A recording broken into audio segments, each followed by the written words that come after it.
Hello everyone, hope you all are doing well. बच्चों, जैसा कि मैंने आप लोगों को बताया था कि चैप्टर ख़त्म होने के बाद हम लोग एनसीईआरटी के साथ हम लोग रिवीजन करने वाले हैं। इससे बेहतर क्या ही हो सकता है।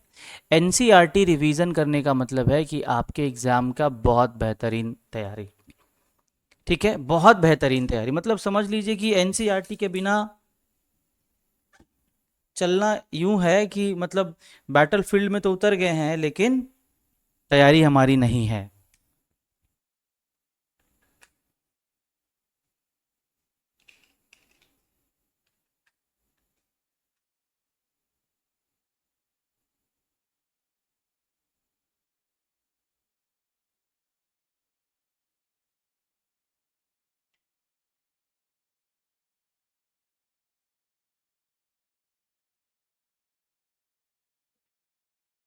तो इसीलिए मैंने एनसीईआरटी के थ्रू आपको रिवीजन करवाने बोला था, और एनसीईआरटी में बच्चों लाइन बाय लाइन पढ़ के आपको समझाऊंगा। तो चलो शुरू करते हैं फिर। कहता है कि how do we tell the difference between what is alive and what is not alive. बच्चों, आप ये कैसे डिफरेंस करते हैं कि कोई चीज़ में जान है, कोई चीज़ में जान नहीं है। मतलब कौन सी चीज़ जिंदा है, कौन सी चीज़ अलाइव है और कौन सी चीज़ नॉट अलाइव है। आप कहोगे सर, आप यहाँ पे डेड वर्ड क्यों नहीं यूज़ कर रहे हैं।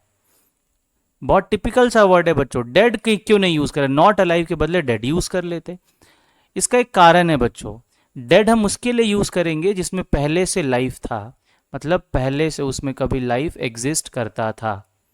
ठीक है, जैसे कोई आदमी है, मर गया, वो डेड है। लेकिन टेबल डेड नहीं है, टेबल नॉट अलाइव, वो अलाइव ही नहीं है, उसमें कभी लाइफ था ही नहीं। तो इसमें कुछ क्राइटेरिया दिया हुआ है, मतलब कुछ फीचर्स जिसके बेसिस पे हम लोग डिफरेंस करते हैं कि कौन सी चीज़ जिंदा है, किसमें लाइफ है। क्योंकि बच्चों, मैंने पहले भी बताया था कि अगर हम सीधा लाइफ को देख सकते हैं तो फिर हमें क्राइटेरिया को देखने की ज़रूरत ही नहीं थी। मतलब अगर कोई चीज़ पड़ा हुआ है, कोई ऑब्जेक्ट पड़ा हुआ है, और फिर हम क्या करते, बोलते कि देख भाई उसमें ज़िंदगी है। अगर वो दिखता है तो बोल देते ये अलाइव है।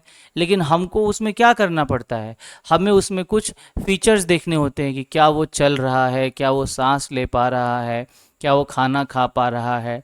तो इसके बेसिस पे हम ये कह पाते हैं कि उसमें लाइफ है कि नहीं है। तो वही कहता है, if we see a dog running और अ काउ च्युइंग कर्ड, यानी कि च्युइंग कर्ड का मतलब जो वो चारा मुंह में चबाता रहता है, और a man shouting loudly on the street, और अगर हम किसी व्यक्ति को देखते हैं कि वो सड़क पे चिल्ला रहा है, we know that these are living beings, तो हम सीधा कह देते भाई इसमें जान है, ये सब जिंदा जिंदा चीज़ें हैं। वॉट इफ़ द डॉग और द काउ और द मैन वेयर एस्लीप। बाप रे, ये चीज़ तो मेरे दिमाग में बहुत पहले आया हुआ था, मैंने बहुत पहले इसके बारे में बात करी थी बच्चों, और मैंने बुक देखा भी नहीं था, और ये सेम चीज़ यहाँ पे लिखा हुआ है। चलो मैं आपसे सवाल करता हूँ, आप सड़क से गुजर रहे हो और आपने एक डॉग को देखा। ठीक है, डॉग लेटा हुआ है, ये ले डाउन है, लेड है। ठीक है, तो आप क्या कहोगे कि ये जिंदा है, ये अलाइव है, या फिर डेड है। क्या कहोगे आप बताओ। आप कुछ भी नहीं कह सकते। अगर आप कहते हो ये अलाइव है, हो सकता है कि वो डेड होके मरा हुआ है। अगर आप कहते हो डेड हो, तो हो सकता है वो केवल सोया हुआ है। तो आप उसके करीब जाएंगे, आप उसके नियर जाएंगे, फिर देखेंगे कि क्या वो सांस ले पा रहा है, क्या वो सांस ले रहा है, तो कहेंगे सर वो जिंदा है। यानी दूर से तो आपने नहीं देखा,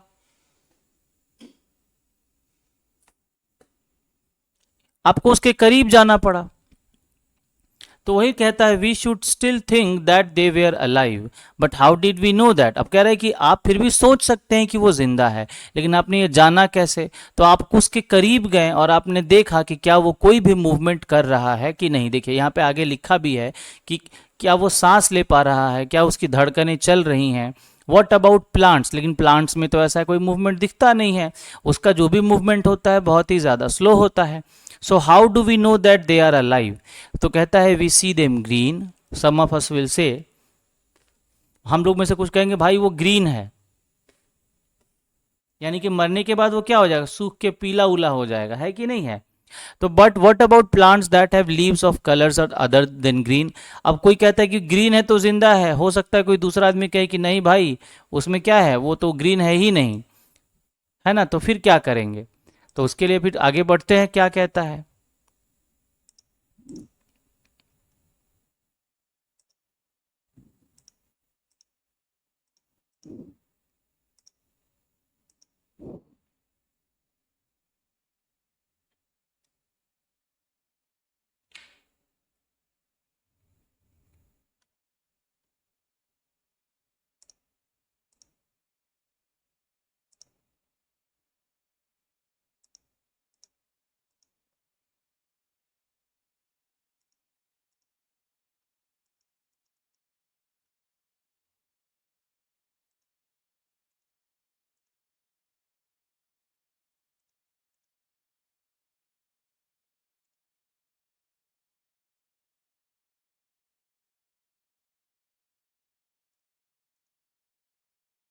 तो चलिए आगे बढ़ते हैं। अब कहता है कि दे ग्रो ओवर टाइम। आप कहोगे सर वो पेड़ जो है वो बढ़ता रहता है, so we know that they are alive. तब जा करके हम कहते हैं भाई पेड़ बड़ा हो रहा है, कुछ दिन पहले जो है वो छोटा था, यानी कि थोड़ा टाइम तो लगेगा उसके लिविंग और नॉन लिविंग कहने में। फिर सम विल से कुछ कहेंगे, है ना, कि नहीं वो बढ़ेगा तो क्या होगा, जिंदा है। अदर वर्ड्स में we tend to think of some sort of movement. कुछ लोग मूवमेंट को देखते हैं, या फिर इधर ग्रोथ या ग्रोथ को देखते हैं, या रिलेटेड और नॉट, या फिर कोई और चीज़ भी हो सकती है। कहते हैं as common evidence for being alive. Common evidence के लिए क्या मतलब, सबसे कॉमन एविडेंस क्या है, चलना फिरना बड़ा होना, ये कॉमन एविडेंस है। बोलना, कोई बोलता है चलता है तो वो जिंदा है। But a plant that is not visibly growing is still alive. लेकिन एक प्लांट जो हमें दिख नहीं रहा है कि वो बढ़ रहा है, फिर भी वो जिंदा तो है। And some animals can breathe without visible movement. और कुछ एनिमल्स जो हैं वो बिना दिखे हुए भी मूवमेंट करते हैं, जैसे bacteria, virus, fungus, protozoa. So using visible movement as the defining character of life is not enough. ध्यान दीजिएगा, अब ये क्वेश्चन आ सकता है। कहता है यूजिंग विजिबल मूवमेंट, आप अगर किसी चीज के विजिबल मूवमेंट के बेसिस पे उसको जिंदा कहते हो तो ये गलत बात है।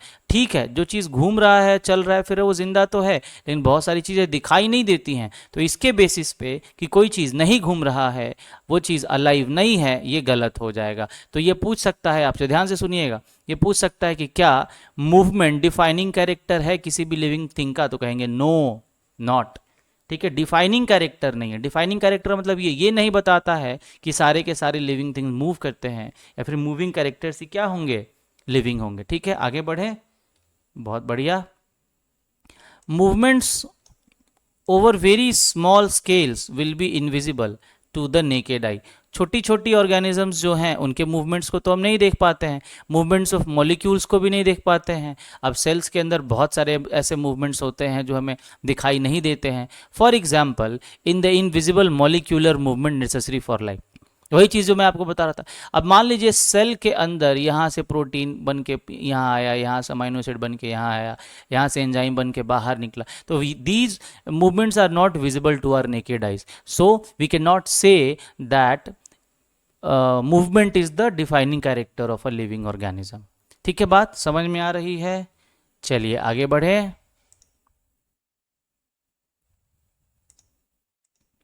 हम्म अब अगला हमारा जो पैराग्राफ है वो ये है कि मूवमेंट्स ओवर वेरी स्मॉल, ये तो मैंने बता दिया। अब कहते हैं if we ask this question to professional biologist they will say yes.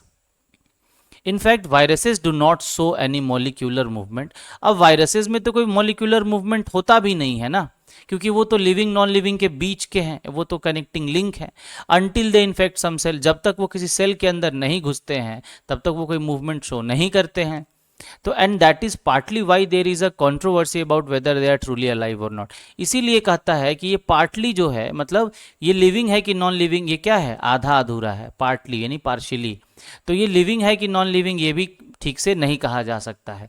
तो why are molecular movement needed for life. अब सवाल ये है कि मॉलिक्यूलर मूवमेंट लाइफ के लिए ज़रूरी क्यों है। अरे भाई, आपने खाना खाया, डाइजेस्टिव सिस्टम में आपका फूड गया, अब फूड डाइजेस्टिव सिस्टम से ब्लड में गया, ब्लड से किसी टिश्यू में नहीं जाएगा, कैसे काम चलेगा। अब मान लीजिए एंजाइम बनाने वाले सेल्स हैं जो पाए जाते हैं इंटेस्टाइन में, अब ये एंजाइम बना के इंटेस्टाइन के बाहर नहीं छोड़ेंगे तो कैसे डाइजेस्ट होगा खाना। तो मूवमेंट हुआ कि नहीं हुआ।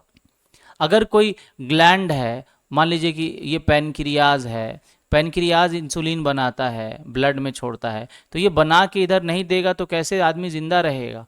तो इसीलिए, है कि नहीं है, इसीलिए मॉलिक्यूलर मूवमेंट ज़रूरी है ताकि आदमी जिंदा रह सके। जो आप कह सकते हैं सर मेटाबॉलिक एक्टिविटी आदमी का चलता रहे, होम्योस्टेसिस मेंटेन रहे। होम्योस्टेसिस का मतलब हो गया आदमी जिस स्टेट में है, स्टेट का मतलब जो भी फंक्शंस हो रहे हैं बॉडी में वो कॉन्टिन्यूसली चलते रहें, तो इसके लिए मॉलिक्यूलर मूवमेंट ज़रूरी है। So we have seen in earlier classes that living organisms are well organise structure. हमने पिछले क्लासेस में भी पढ़ा हुआ है, देखा हुआ है कि लिविंग ऑर्गेनिजम्स काफ़ी वेल ऑर्गेनाइज्ड होते हैं, मतलब हर चीज़ें काफ़ी ढंग से बहुत ही सिस्टम में क्या होती हैं, सेट रहती हैं, है कि नहीं है?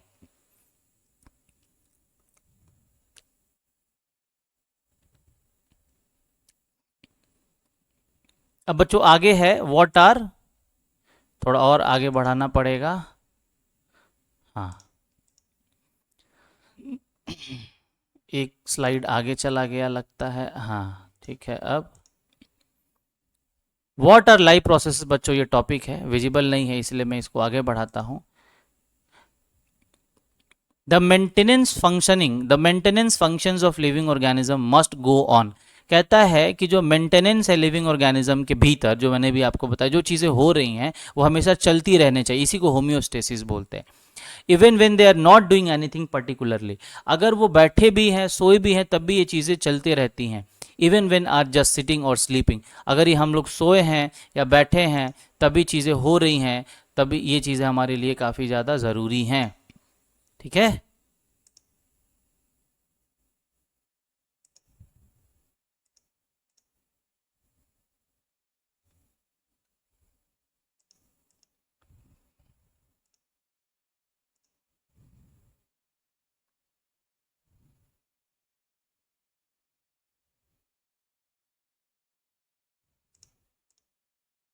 ये इधर क्यों नहीं आ रहा है?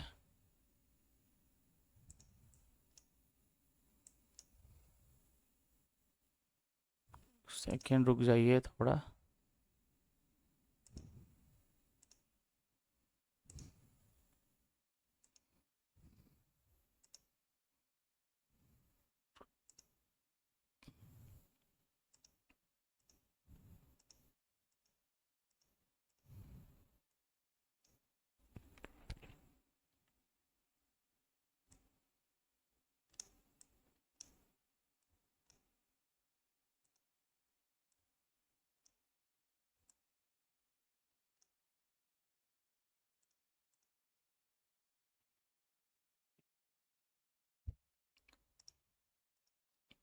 हो गया। तो कहता है कि even if we are just asleep this maintenance job has to go on, इसका चलता रहना बहुत ज़रूरी है। The process which together perform maintenance job are life processes, कहते हैं वैसे प्रोसेसेस जो एक साथ चल रहे हैं हमारे बॉडी में और मेंटेनेंस का काम कर। बच्चों मेंटेनेंस का काम, मेंटेनेंस का मतलब क्या हो गया? जैसे आपके बॉडी में सेल्स मरे, सेल्स डैमेज हुए, है ना, तो इनका रिपेयर होना, नए सेल्स का बनना, एंजाइम्स का बनना, हार्मोन्स का बनना, ग्रोथ रेगुलरली होते रहना, रिपेयर का काम होते रहना, यही तो मेंटेनेंस है। बॉडी टेम्परेचर को ऑप्टिमम लेवल पे बनाए रखना, दीज ऑल आर मेंटेनेंस, है ना। तो कहते हैं since these maintenance processes are needed to prevent damage and break down, कहता है ये डैमेज और ब्रेक डाउन को रोकने के लिए ज़रूरी है। Energy is needed for them, अब इन कामों के लिए एनर्जी की ज़रूरत तो लगातार हमें चाहिए, है ना। सेल्स हमेशा बन रहे हैं, सेल्स रिपेयर हो रहे हैं, इसके लिए हमें क्या चाहिए? एनर्जी चाहिए। एनर्जी फूड से आता है, जिसके लिए डाइजेस्टिव सिस्टम हमारे पास है।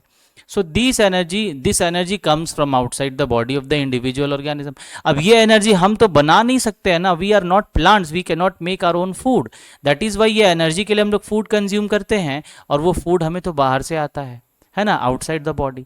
सो हमारे लिए एनर्जी का सोर्स क्या हो जाएगा? बाहर, हमारे बॉडी के बाहर कोई चीज़ होगी। So there must be a process to transfer a source of energy from outside the body of the organism. देख रहे हैं क्या कह रहा है? इसीलिए हमारे पास एक ऐसा सोर्स होना बहुत ज़रूरी है जिसको हम बाहर से लेकर के बॉडी में भेजें, है ना, और वो हमारे बॉडी को क्या करे? एनर्जी दे सके। यानी कि there should be a source of energy that should be taken from outside to inside the body, है ना, which we can call food, जिसे हम लोग क्या कहेंगे? फूड। यानी कि जो आउटसाइडर सोर्स है एनर्जी का वो क्या है बच्चों? फूड है, to the inside. So a process we commonly called nutrition.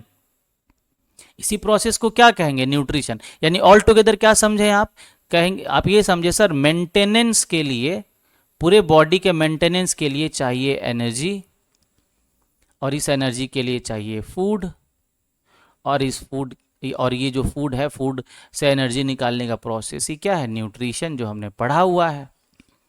ठीक है बच्चों। If the body size of the organism is to grow, मान लीजिए हमारा बॉडी साइज को बढ़ना है, छोटे से बड़े हो रहे हैं, additional raw materials will also be needed from outside. अब रॉ मटेरियल्स की भी जरूरत है। फॉर एग्जाम्पल मैं आपको समझाता हूँ, आपने एक घर बनाया जो इतना बड़ा है, अब you want to make this house bigger, आपको ये घर बड़ा बनाना है, तो आप क्या करोगे, बड़ा बनाने के लिए यू नीड मोर मटेरियल, आपको सैंड, है ना, आपको रॉड्स, आपको कॉन्क्रीट, आपको ब्रिक्स, ये सारी चीज़ें तो चाहिए होंगी ना बॉडी को बड़ा करने, घर को बड़ा करने के लिए। So in the same way we body, our body also require external raw materials for its growth, in order to grow the body. तो उसके लिए हमारे लिए क्या इंपॉर्टेंट है, protein, fat, carbohydrate, potassium, minerals, vitamin, ये सारी चीज़ें हमारे बॉडी के लिए ज़रूरी है। So additional raw materials will also be needed from outside.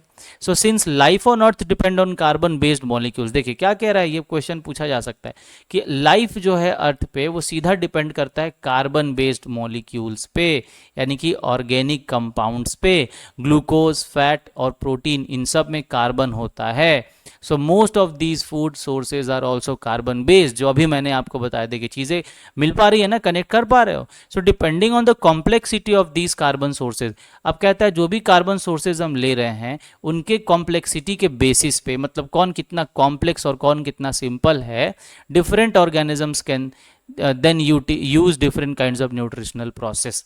अब हमारा तो बहुत ज़्यादा कॉम्प्लेक्स है, मतलब हमें तो हर तरह की चीज़ें चाहिए खाने में, तो हमारा जो न्यूट्रिशन का प्रोसेस है वो काफ़ी ज़्यादा कॉम्प्लेक्स है। So the outside sources of energy could be quite varied. देखिए अभी जो चीज़ें मैंने आपको बताई, हमारे जो बॉडी की रिक्वायरमेंट है वो काफ़ी बड़ी है, यानी कि वेरिएबल है, इसीलिए हमारा जो न्यूट्रिशन का मोड होगा बहुत ज़्यादा वेरीड होगा, मतलब अलग अलग तरह की चीज़ें हमें खानी होंगी ताकि चीज़ें हम लोग मेंटेन कर सकें।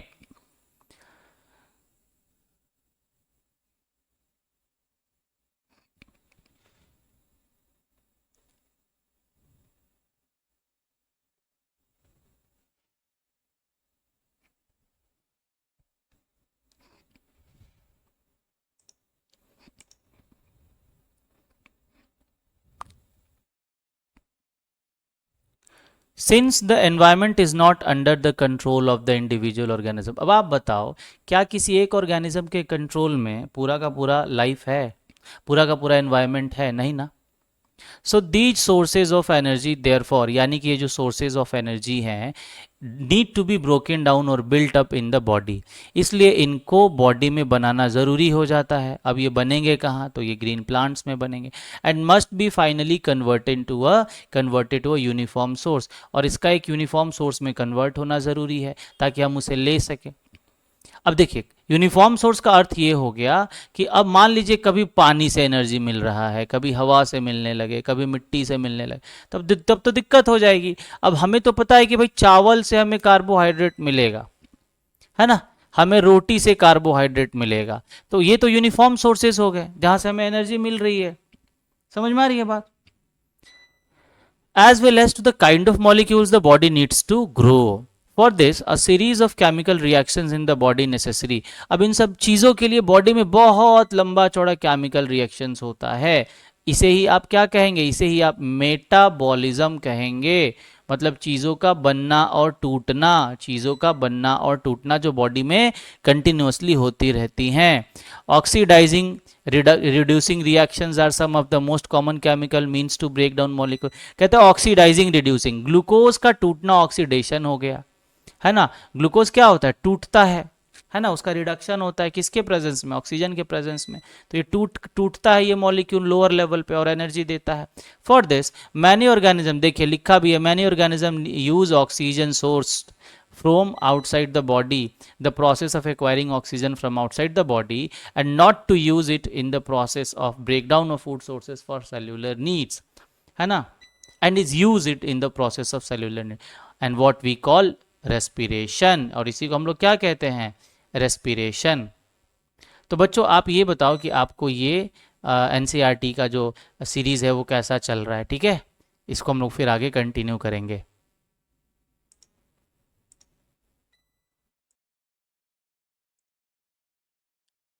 So in the case of single celled organism, in the case of single celled organism, जब हम एक सेल वाले ऑर्गेनिज्म की बात करते हैं बच्चों, तो no specific organs for taking in food, exchange of gases और removal of waste may be needed. अब कहता है अगर आप एक सेल वाले ऑर्गेनिज्म की बात करो, जैसे मान लीजिए आप अमीबा की बात करते हैं, तो भाई इसके पास एक ही सेल है, कोई टिश्यू नहीं है, नो ऑर्गन। जब टिश्यू नहीं है तो ऑर्गन कहाँ से होगा।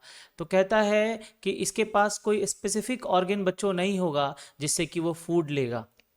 मतलब ऐसा कोई माउथ वगैरह तो नहीं होगा, ना ही कोई स्पेसिफिक ऑर्गन होगा जिससे वो अपना वेस्ट बाहर निकालेगा, ठीक है। मतलब कोई खास पर्टिकुलर कोई ऑर्गन जो खास उसी के लिए बना हो, ऐसा इनमें नहीं होगा क्योंकि एक ही सेल है। तो कहता है कि मे be needed because the entire surface of the organism in contact with the environment. अब देखिए, अब ये अमीबा है बच्चों, तो अमीबा का क्या है कि अमीबा का पूरा जो सरफेस है ना इसके सेल का, तो इसका जो पूरा बॉडी सरफेस है ये पूरे कॉन्टैक्ट में है एनवायरनमेंट के। अब ये जहाँ से चाहेगा वहाँ से वेस्ट को रिमूव कर देगा, जहाँ से चाहेगा वहाँ से गैस को एक्सचेंज कर लेगा, जहाँ से चाहेगा वहाँ से फूड को कंज्यूम कर लेगा, है कि नहीं है, बात समझ रहे हैं ना। तो एक सेल वाले ऑर्गेनिज्म में इससे भी एक क्वेश्चन बन सकता है कि क्या यूनिसेल्युलर ऑर्गेनिज्म में do they have any particular organ for injection of food, for exchange of gases और फॉर रिमूवल ऑफ वेस्ट। तो बोलेंगे no, they don't have any specific part, है ना। हो भी सकता है, नहीं भी हो सकता है, ठीक है। तो जैसे कि अब अगर आप बात करेंगे पैरामीशियम का, तो इसका एक खास स्ट्रक्चर होता है जिससे कि वो फूड को कंज्यूम करता है, लेकिन वेस्ट के लिए तो बॉडी सरफेस का ही इस्तेमाल करेगा, ठीक है। तो कहता है but what happens when the body size of the organism increases. अब देखिए, मान लीजिए कि एक सेल का था तो पूरे सेल में से कहीं से मन किया कहीं से निकाल दिया वेस्ट को, और जहाँ से मन किया वहाँ से रिसीव कर लिया। लेकिन अगर बॉडी साइज बड़ा हो तो तब तो कोई पर्टिकुलर ऑर्गन चाहिए होगा। फॉर एग्जाम्पल जैसे हमारा ही बॉडी है, मान लीजिए ये हमारा ट्रंक एरिया है, बोले तो स्टमक एरिया हो गया, चेस्ट वगैरह हो गया, सिर हेड हो गया, ये हाथ हो गया, ये हाथ हो गया, ये पैर हो गया। तो हाथ में भी तो वेस्ट बनेगा, इसको भी तो गैस की ज़रूरत पड़ेगी। ब्रेन में भी तो वेस्ट बनेगा, इसमें भी तो फूड और गैस की ज़रूरत पड़ेगी। तो ये यहीं से तो नहीं निकाल देगा। आपने कभी दिमाग से गैस निकलते हुए देखा है, दिमाग से वेस्ट निकलते हुए देखा है? तो वेस्ट निकलेगा यूरिन के थ्रू और फीकल मैटर के थ्रू, CO2 निकलेगा आपको लंग्स के थ्रू, नोज़ के थ्रू। तो यहाँ पे पर्टिकुलर ऑर्गन आ गया कि नहीं आ गया? तो वही बात ये कहता है कि मल्टी सेल्युलर ऑर्गेनिजम्स में ऑल द सेल्स में not be in direct contact. जाहिर सी बात है, इसके अब मान लीजिए हार्ट और लंग्स का सेल डायरेक्टली कॉन्टैक्ट में तो है नहीं एनवायरनमेंट के, कि सीधा वो क्या करेगा, निकाल देगा जहाँ से मन करेगा। सो इसलिए सिंपल डिफ्यूजन इक्वेशन पूछा हुआ है, सिंपल डिफ्यूजन जो है will not meet the requirement of all the cells. यानी कि सारे सेल्स कांटेक्ट में तो है नहीं। डिफ्यूजन का मतलब क्या होता है, किसी भी चीज का मूवमेंट हाई से लो कॉन्सेंट्रेशन में, है ना। अब मान लीजिए इस सेल के पास CO2 हाई कॉन्सेंट्रेशन में है, तो क्या ये सीधा एटमॉस्फेयर को CO2 निकाल के दे सकता है? नहीं ना। तो यहाँ से ब्लड आएगा, ब्लड लेके जाएगा, लंग्स को देगा, फिर लंग्स क्या करेगा, उसको बाहर करेगा, है ना, क्योंकि डायरेक्ट कॉन्टैक्ट में तो हमारा नोज है। समझ में आ रहा है बात? तो इस तरह से चीज़ें होती हैं मल्टी सेल्यूलर कॉम्प्लेक्स ऑर्गेनिजम्स में। स्पेसिफिक ऑर्गन्स होंगे स्पेसिफिक फंक्शंस के लिए। तो वही कहा यहाँ पे लिखा भी है कि various body parts have specialise, यानी अलग अलग बॉडी पार्ट जो हैं वो बने हुए हैं in the functions they perform. जो फंक्शंस उन्हें करना है उस फंक्शन को करने के लिए वो स्पेशलाइज तरीके से फॉर्म हुए हैं। तो कहता है कि we are familiar with the idea of this specialise tissues, और हमें तो पता है इन खास तरह के टिश्यूज़ के बारे में, and with their organisation in the body of the organism, और बॉडी में इनका किस तरह से ऑर्गेनाइजेशन हुआ है, किस तरह से बने हैं, कहाँ पे बने हैं, किस तरह से काम करते हैं। So it is therefore not surprising that the uptake of food and oxygen will also be the function of a specialise tissue. तो यहाँ पे सरप्राइज करने वाली तो बच्चों कोई बात नहीं है अगर हम ये कहें कि फूड लेने के लिए और ऑक्सीजन लेने के लिए हमारे बॉडी में कोई स्पेशलाइज्ड टिश्यूज होंगे। ऑब्वियसली फूड लेने के लिए डाइजेस्टिव सिस्टम है ना, ऑक्सीजन के लिए हमारा रेस्पिरेटरी सिस्टम जो है वो रोल प्ले करता है। So how ever this possess a problem, फिर भी एक प्रॉब्लम क्रिएट होता है। क्या, देखिए कहता है कि since the food and oxygen are taken up at one place. अब देखिए वही चीज़ ये मैंने पहले ही बताया। अब मान लीजिए कि फूड तो आपको डाइजेस्टिव सिस्टम में था, स्टमक में, स्मॉल इंटेस्टाइन में, है ना। ऑक्सीजन तो आपके लंग्स में था, ऑक्सीजन तो आपके लंग्स में था। तो यहाँ पे तो किसी एक प्लेस पे गया है, तो ये बाकी जगह पे कैसे जाएगा। सो while all parts of the body needed all these things, है तो ये एक पार्ट पे, लेकिन सारे बॉडी पार्ट को इनकी ज़रूरत है, तो बाकी जगह पे ये कैसे जाएंगे। ऑब्वियसली वहाँ से उनको खींच लिया जाएगा, और फिर उनको खींचने के बाद जैसे ब्लड सर्कुलेटरी सिस्टम है, ब्लड जो है वो सब जगह उसको पहुंचा देगा। ठीक है, अब देखिए आगे कहता है we have scene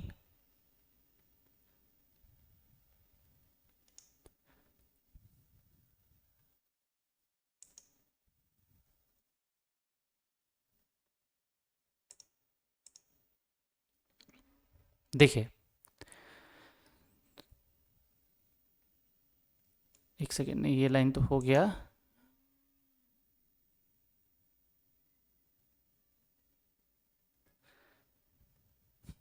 When chemical reactions, कहता है बच्चों कि when chemical reactions use the carbon source and oxygen for energy generation, कहता है कि फूड का जो केमिकल रिएक्शन होता है जिससे वो एनर्जी को निकालता है, जो कि रेस्पिरेशन है, दे क्रिएट बाई प्रोडक्ट्स, उसमें क्या होगा, वेस्ट बनेगा, that are not only useless, कहता है वो यूजलेस तो नहीं बल्कि हार्मफुल भी हो सकते हैं।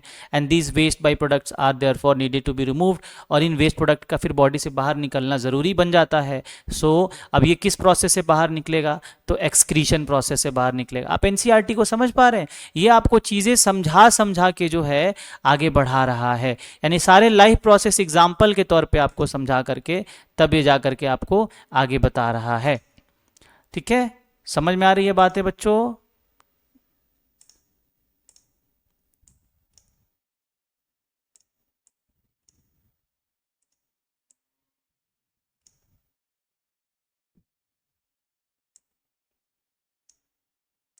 हम्म, तो आगे बढ़ते हैं बच्चों। देखिए कहता है कि एक्सक्रीशन विल बी डेवलप्ड, यानी कि इन चीज़ों को बाहर निकालने के लिए एक्सक्रीशन प्रोसेस होगा, which means that the transportation system will need to transport waste away from cells to the excretory system. अब जो भी वेस्ट बने हैं सेल्स में, सेल्स से तो बाहर निकलेगा नहीं, कि because cells are not in direct contact with the environment. So इनसे कहाँ क्या होगा, मान लीजिए कि ये सेल है और ये आपका हार्ट है, तो यहाँ तक वो चीज़ें आएंगी, फिर हार्ट ब्लड से चीज़ों को एक्सक्रीटरी सिस्टम में देगा, लंग्स को देगा, किडनी को देगा, तब जा करके चीज़ें बाहर निकलेंगी। So let us consider this various processes so essential to maintain life one by one. तो कहता है चलिए एक एक करके इन सारे लाइफ प्रोसेसेस को पढ़ते हैं, समझते हैं। चलिए पहला क्वेश्चन बच्चों, why is diffusion insufficient to meet the oxygen requirements. पहला क्वेश्चन है, कहता है कि डिफ्यूजन इनसफिशियंट क्यों है ऑक्सीजन रिक्वायरमेंट के लिए मल्टी सेल्यूलर ऑर्गेनिजम्स में, जैसे कि हमारा।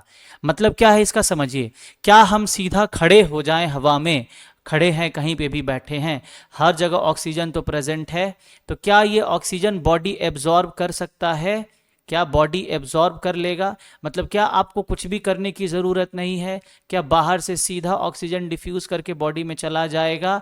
आप बोलेंगे नो सर, हम तो सांस लेते हैं, ब्रीदिंग प्रोसेस करते हैं। क्यों, तो यही चीज़ तो है, इसी को तो डिफ्यूज़न कहते हैं। सीधा एनवायरनमेंट से सेल में चला जाना डिफ्यूजन हो गया। तो ये क्यों इनसफिशियंट है, क्योंकि ये डायरेक्ट हमारे बॉडी के सारे ऑर्गन्स डायरेक्ट कांटेक्ट में नहीं है, because they are not in direct contact with the environment. ठीक है, क्योंकि ये लोग सारे के सारे डायरेक्ट कांटेक्ट में नहीं है, जिसकी वजह से इन्हें ऑर्गन सिस्टम की ज़रूरत पड़ेगी। ठीक है, तो समझ गए बात। तो क्या इसका आंसर लिखेंगे, because complex organisms have big body और large body and all the cells are not in direct contact with the environment, therefore diffusion cannot work for removal of gases, waste or taking of food and oxygen whatever। ठीक है, समझ में आ गया बात। चलिए next question है, what criteria do we use to decide whether something is alive। ये question का आंसर आप खुद करेंगे। आप क्या क्राइटेरिया यूज करते हैं किसी भी चीज को अलाइव बताने के लिए, कल मैंने बताया है और इसमें भी आपको बताया है पहले बताया हुआ था शुरू में ही, और इसमें भी आपको बताया हुआ है, शुरू में वीडियो देखिएगा तो आपको पता चलेगा, मैंने बताया हुआ है कि आप इसमें मूवमेंट को डिफाइनिंग कैरेक्टर नहीं मान सकते हैं, तो मूवमेंट मत लिखिएगा। मूवमेंट लिख सकते हैं लेकिन it is not a defining character for living organism, ठीक है। So what processes, third number question है, what are the outside materials used by an organism. Outside material क्या होगा, बोलिएगा सर फूड होगा, वाटर होगा, ऑक्सीजन होगा, ड्रग्स होंगे यानी दवाइयाँ होंगी, ये सारी चीज़ें हो सकती हैं। What processes would you consider essential for maintaining life, तो सारे प्रोसेसेस लिख दीजिएगा। न्यूट्रिशन है, एक्सक्रीशन है, रेस्पिरेशन है, ये सारे प्रोसेसेस क्या हैं भाई, लाइफ को मेंटेन करने के लिए बहुत ज़्यादा ज़रूरी हैं, ठीक है। अब बात करते हैं बच्चों न्यूट्रिशन की। न्यूट्रिशन मैंने पहले भी बता रखा है, फूड से न्यूट्रिएंट्स को एक्सट्रैक्ट करना, एनर्जी को निकालना, ठीक है। ये यही प्रोसेस है। इसके लिए हमारे बॉडी में कौन सा सिस्टम है, तो रेस्पिरेटरी सिस्टम है, और इसके साथ रेस्पिरेटरी सिस्टम कह रहा हूँ, डाइजेस्टिव सिस्टम है, और इसका साथ देने के लिए कौन है, इसका साथ देने के लिए कौन है, मतलब डाइजेस्टिव सिस्टम में फूड डाइजेस्ट हो जाएगा, यानी कि इसके लिए सर्कुलेटरी सिस्टम इसका साथ देगा, और फिर रेस्पिरेटरी सिस्टम की मदद से जो है ऑक्सीजन जो है फूड को ब्रेक करेगा, ठीक है। क्लियर है बात, चलिए। तो कहता है व्हेन वी वॉक और राइड अ बाईसाइकिल, ये चीज़ें मैंने बता दी हैं, आई डोंट थिंक ये ज़रूरी है। आगे बढ़ते हैं।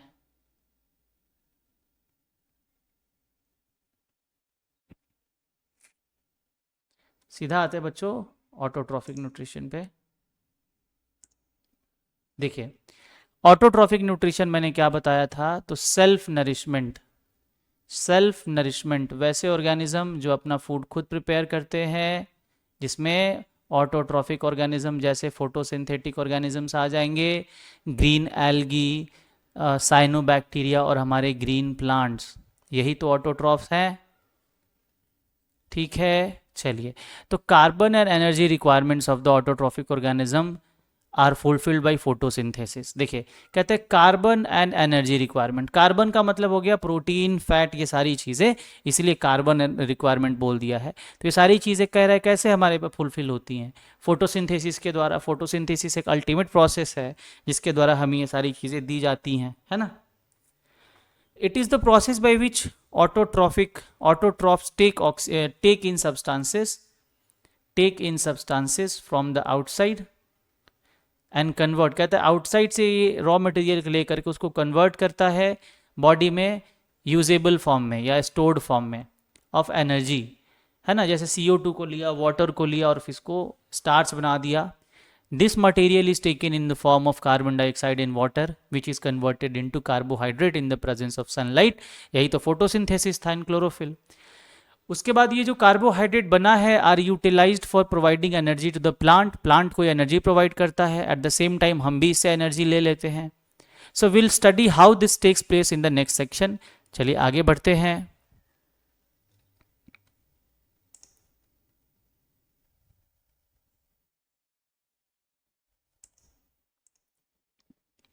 ये बच्चों आपका रहा फोटोसिंथेसिस का रिएक्शन। CO2 के 6 मॉलिक्यूल्स, वाटर के 12 मॉलिक्यूल्स मिले अगर क्लोरोफिल और सनलाइट के प्रेजेंस में, तो ग्लूकोज का 1 मॉलिक्यूल बनेगा, ये 1 मॉलिक्यूल ऑफ ग्लूकोज है।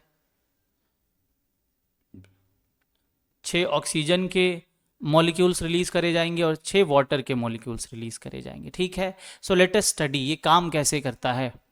सबसे पहले क्या होगा, absorption of light energy by chlorophyll. जो क्लोरोफिल प्रेजेंट होगा बच्चों, क्लोरोफिल कहाँ है, क्लोरोप्लास्ट में है। क्लोरोप्लास्ट कहाँ है, जो सेल्स फोटोसिंथेसिस करते हैं उनमें क्लोरोप्लास्ट है। वैसे सेल्स को मेसोफिल सेल्स बोलते हैं, जो ज़्यादातर पत्तों में और ग्रीन स्टेम्स में प्रेजेंट होता है।